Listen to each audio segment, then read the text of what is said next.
আবারও চলে এলাম আপনাদের মাঝে মালয়েশিয়ার পাম বাগানের নতুন ভিডিও নিয়ে। তো বন্ধুরা, আজকের ভিডিও হচ্ছে আমরা পাম বাগানে একটি কঠিন চ্যালেঞ্জের মুখোমুখি হই। তো সেই ভিডিওটাই আপনাদের সামনে দেখানো হচ্ছে। তো বন্ধুরা, আজকে পাম বাগানে ফুল গাছ লাগানো কাজ করছিলাম। এই লরিতে করে ফুল গাছ এক জায়গা থেকে আরেক জায়গায় নিয়ে যাচ্ছিল। তো বন্ধুরা, আজকে আমরা পাম বাগানের এই যে দেখতেই পাচ্ছেন, এই যে পাহাড়, এই পাহাড়ের উপরে আমরা কাজ করছিলাম। তো এই লরিটা অন্য জায়গায় যাচ্ছিল। তো যে রাস্তা দিয়ে চলে আসলো, এই রাস্তাটা বন্ধ আছে। এই রাস্তাটা একটি কালভার্টের কাজ চলছে। সেই কালভার্টের কাজের জন্য এই রাস্তাটা জেসিবি দিয়ে কেটে দিয়েছে। এই রাস্তা দিয়ে সামনে যাওয়ার আর কোনো চান্স নেই। একটাই চান্স, এই লরিটাকে পিছিয়ে নিয়ে যেতে হবে। তো বন্ধুরা, দেখতেই পাচ্ছেন এই লরিটার পিছন দিকটাই হচ্ছে পাহাড়।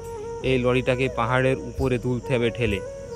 তো দেখতেই পাচ্ছেন বন্ধুরা, এটি একটি কঠিন পরীক্ষা, এটি একটি কঠিন চ্যালেঞ্জের মধ্য দিয়ে লরিটাকে ঠেলা হচ্ছে। তো বন্ধুরা, এছাড়া আর কোনো চান্স নেই। একটাই চান্স, এই লরিটাকে পিছন দিকে ঠেলে পাহাড়ের উপরে তুলতে হবে। তো বন্ধুরা, আমরা 10 জন কাজ করি এই বাগানে। তো আমাদের মান্ডু সবাইকে ডেকে 10 জনকে এক জায়গায় আনলো, এনে বললো যে লরিটাকে ঠেলে উপরে তুলতে হবে।